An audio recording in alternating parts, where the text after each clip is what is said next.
6 juin 1944, 6 juin 2004, les cérémonies du 60e anniversaire du débarquement seront marquées notamment par l'installation sur la plage d'Omaha Beach d'une sculpture géante, les pieds dans l'eau, sur la plage où sont morts des milliers de soldats pour que l'Europe retrouve enfin sa liberté.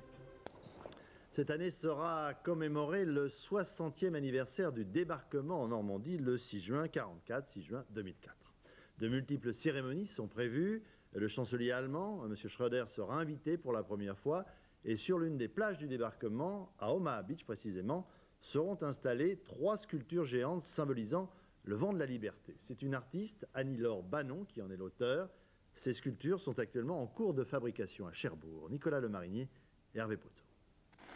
L'idée a jailli comme une étincelle. Dans son atelier d'artiste, Annie-Laure Banon voulait réaliser une œuvre sur le thème du courage.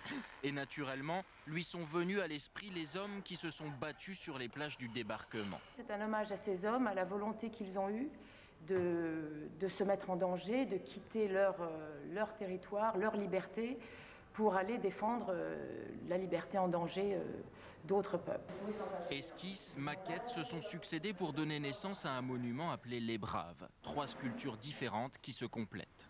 Ce sont donc les premières maquettes qui symbolisent justement ces vies qui renaissent pour donner l'honneur et la liberté, qui sont ces deux piliers qu'on voit là. Et là, ce sont les voiles, ce sont la solidarité, les peuples qui sont venus entourer cet élan et ce courage et cette libération. Donc en même temps, elle symbolise la mer, parce que c'est quand même par là que tout est arrivé, et les peuples ensemble qui ont permis cette libération.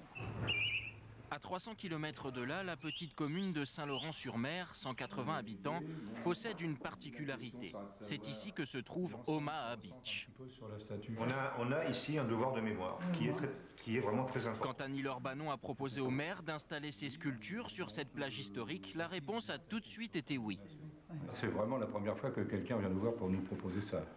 Et je vous avoue que j'en ai même pas eu l'idée, ça me dérange. Pour l'instant, sur cette plage, il n'y a rien, ou presque, qui rappelle les événements historiques qui se sont déroulés ici. Et pourtant, pour les familles des vétérans américains, il n'y a pas d'endroit plus sacré. Mon père était là pendant la guerre, alors je rapporte un peu de sable de cette plage pour lui. Je pense que c'est une terre sacrée et tout mémorial est approprié pour célébrer la mémoire des soldats américains, anglais, canadiens et français qui ont sauvé l'Europe. En fait, on n'a pas vraiment tiré la leçon de tout cela. Regardez ce que l'on fait, regardez l'Irak.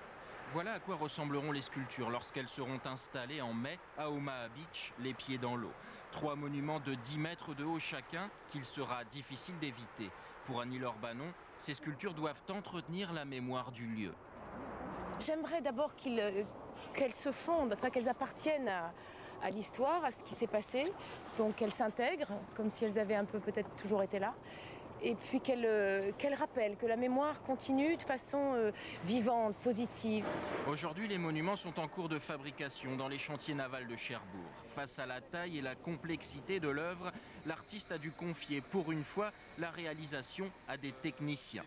Un chantier à la hauteur du sacrifice des hommes qui ont foulé le sable de Normandie et ne sont jamais rentrés.